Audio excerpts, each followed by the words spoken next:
Hello friends, आज बात करने वाले हैं एनएलपी यूनिट थर्ड की, जो कि मोस्ट इम्पोर्टेंट क्वेश्चंस की सीरीज चल रही है। तो इनमें से पहला क्वेश्चन है रिप्रेजेंटेशन ऑफ सेंटेंस। तो सेंटेंस का रिप्रेजेंटेशन किस तरह से करते हैं उस बारे में देखते हैं। तो जो सेंटेंस का रिप्रेजेंटेशन होता है वो ट्री रिप्रेजेंटेशन होता है। किस में होता है? Tree representation. आप इसको पढ़ लीजिएगा, मैं जो इम्पोर्टेंट क्वेश्चन है वो आपको बता ही दे रहा हूँ, आप पढ़ लीजिएगा, ठीक है।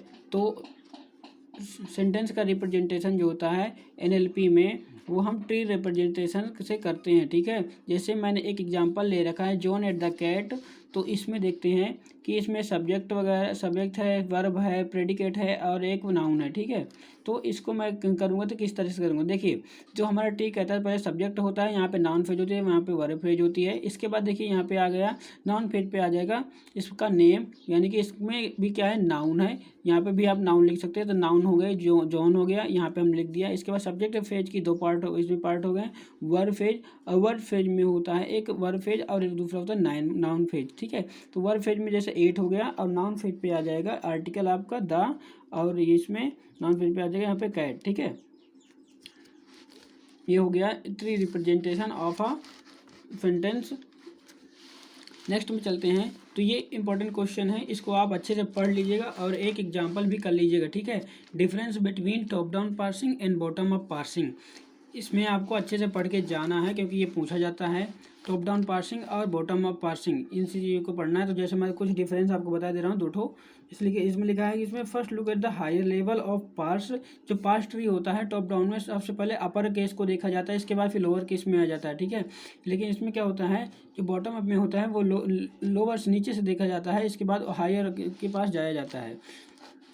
लेफ्ट मोड डेरिवेटिव, इसमें लेफ्ट मोड डेरिवेटिव होता है। इसमें reduce the input string start symbols of grammar. इसमें हम इनपुट स्ट्रिंग को स्टार्ट सिंबल के रूप में ग्रामर में कंसीडर करते हैं, ठीक है। तो ये चीज़ें हो गई, इनकी डिफरेंस आप अच्छे से पढ़ लीजिएगा, इसके बाद फिर वहाँ पे जाके करिएगा। अगर इसमें मैं बात करूँ टॉप डाउन पार्सिंग और बॉटम अप पार्सिंग, तो देखिए टॉप डाउन पार्सिंग और बॉटम अप पार्सिंग दोनों एक दूसरे के डिफरेंस होते हैं।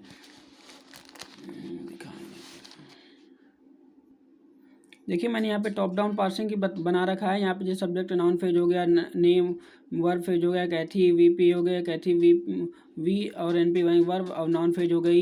ये हो गया हमारा टॉप डाउन पार्सिंग। मैं इसको आपको इमेज में देख सकते हैं, इमेज में इस तरह से है, आप अच्छे से पढ़ लीजिए, इसके बाद इसको कर लीजिएगा, क्योंकि ये इंपॉर्टेंट क्वेश्चन है, ये पूछा जाएगा आपसे, तो आप पढ़ लीजिएगा। अगर मैं बॉटम, देखिए इसमें बॉटम अप की बात करें तो इसका जस्ट अपोजिट होता है। जो आपने उसमें बना रखा है वही चीज़ को आप उल्टा कर देंगे तो आपको बॉटम अप पार्सिंग हो जाएगा। लेकिन इसमें देखिए जैसे Kathy jumped the horse name, jumped the horse name, इसके बाद वर्ब द हॉर्स, इसको आप पढ़ लीजिए, ठीक है। ये इंपॉर्टेंट क्वेश्चन, मैं केवल आपको इंपॉर्टेंट क्वेश्चन बता दे रहा हूँ कि इनका टॉप डाउन पार्सिंग और बॉटम अप पार्सिंग, इन दोनों में डिफरेंस और एक एग्जाम्पल आपको याद करके जाना है, ठीक है। नेक्स्ट में चलते हैं। जैसे इसमें लिखा है ट्रांजिशन नेटवर्क। ट्रांजिशन नेटवर्क ये इंपॉर्टेंट क्वेश्चन है। ट्रांजिशन नेटवर्क आपको पढ़ लीजिएगा, आपको ये 2 नंबर में पूछ लेगा, और इसके बाद लॉन्ग क्वेश्चन भी पूछ सकता है, तो आप इसको अच्छे से पढ़ लीजिएगा, ठीक है। तो ट्रांजिशन नेटवर्क क्या होता है, इसमें जो होता है, जो consisting of notes and levels of arcs होती हैं, ठीक है। इसमें नोट्स एंड आर्क्स होती हैं, आप इसको अच्छे से पढ़िएगा। इसमें अगला है discuss about the person and numbers. तो देखिए पर्सन एंड नंबर्स के बारे में आपको पढ़ के जाना है। जैसे पर्सन हो गया, फर्स्ट पर्सन हो गया, सेकंड पर्सन हो गया, थर्ड पर्सन हो गया। फर्स्ट पर्सन में क्या होता है, नाउन फेज होती है। सेकंड पर्सन में क्या होता है, नाउन फेज लिसनर से कुछ कहता है। थर्ड पर्सन में क्या होता है कि इसमें नॉट इंक्लूडिंग स्पीकर्स और लिसनर, इसमें स्पीकर और लिसनर इंक्लूड नहीं होते हैं, जबकि स्पीकर एंड लिसनर किसी थर्ड पर्सन के बारे में बात कर रहे होते हैं, ठीक है। मतलब कि एक पर्सन दूसरे से बात कर रहा है किसी तीसरे के बारे में, तो हम वहाँ पे कर सकते हैं, वहाँ पे थर्ड पर्सन होता है, ठीक है। तो आप इसको भी अच्छे से पढ़ लीजिएगा, ये 2 नंबर में आपको पूछा जा सकता है। और इसके बाद आता है मॉर्फोलॉजिकल एनालिसिस। अब देखिए ये वाला क्वेश्चन जो है ये आपका लॉन्ग और शॉर्ट दोनों में पूछा जाएगा, ठीक है। मॉर्फोलॉजिकल एनालिसिस, इसको आप पढ़ लिए इसमें जैसे ये होती है मॉर्फोलॉजिकल एनालिसिस, ये होती है morphological analysis is an integral component of the experimental program, ये चीज़ होती है, ठीक है। Morphological analysis is an integral component of the experiment program, ठीक है। इसको आप डिफिनीशन पढ़ लीजिए, इसके बाद अच्छे से आप एनालिसिस किस तरीके से करते हैं वो चीज़ आपको क्वांटम वगैरह या आपके पास जो नोट्स है वहाँ से पढ़ लीजिएगा, ये पूछा जा सकता है। इसके बाद पूछ सकता है एडवांटेज, इसके एडवांटेज क्या हैं। तो देखिए एडवांटेज की अगर बात करें तो इसमें एडवांटेज में फर्स्ट आ जाता है स्टोरेज इकोनॉमी, इसके बाद आता है इंटरप्रेटिव असिस्टेंस, ठीक है। इसके बाद आता है लर्निंग न्यू वर्ड्स, ये चीज़ आपके एडवांटेज में हो जाती हैं। नेक्स्ट में देखें explain about the lexicon. Lexicon क्या होता है। लेक्सिकॉन देखिए, लेक्सिकॉन एक तरह का स्मॉल यूनिट है जो डिफरेंट टाइप को वर्ड जो होते हैं उनकी इन्फॉर्मेशन को गैदर करके रखता है, यानी कि information about all the different word that can be used when words are ambiguous, it may describe by multiple entity in the lexicon, one for each use, ठीक है। मतलब इसमें देखिए, इसमें जो भी वर्ड यूज किए गए हैं लेक्सिकॉन क्या करता है, उनकी प्रॉपर मीनिंग को असिस्ट करता है, उनकी प्रॉपर मीनिंग को बताता है आपको कि उनकी प्रॉपर मीनिंग क्या है। अगर मान लीजिए दोनों वर्ड्स एम्बिगुअस हैं, ठीक है, दोनों के वर्ड्स एम्बिगुअस है तो उनको क्या करके अलग अलग एंटिटीज पे उनकी अलग अलग यूजेस को बताता है यहाँ पे लेक्सिकॉन, ठीक है। तो इसको आप लिख दीजिएगा।